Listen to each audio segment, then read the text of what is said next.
Hello guys! Magandang araw sa inyong lahat mga idol. Alam nyo mga idol, wala akong magawa ang lola. Walang magawa ang lola nyo guys kasi tingnan nyo. Kung kala ko tumanda, nagpa-baril ako. Nagpa-baril. Natawa si Uday, siya nagbaril oh. Binaril ni Uday ang... Nirat-ratan niya ako guys oh. Nagpabaril ako dito guys o tingnan nyo. Bumili kami sa Timo ng pambaril, pang lagay ng hikaw. Pang hikaw ba? Ayan guys oh. Hindi ko alam kung sumakit to.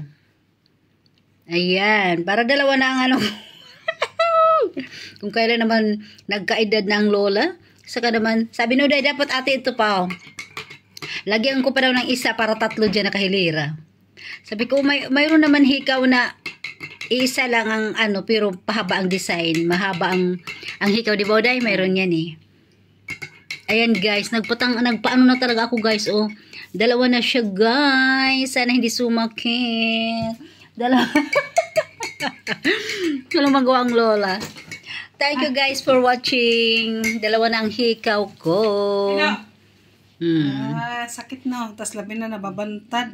Aywan ko. Ngayon hindi pa masakit, Uday. Hindi masakit sa part na yan kasi ano lang yun eh. Taba. Dapat mayroon pa dito. Dapat mayroon pa dito guys para parehas. Pero ayoko na. Isa lang. Nag-try lang ako guys. Kaya talaga mga tumatanda ng mga paurong. Wow. Thank you guys for watching. Bye bye. Follow for more.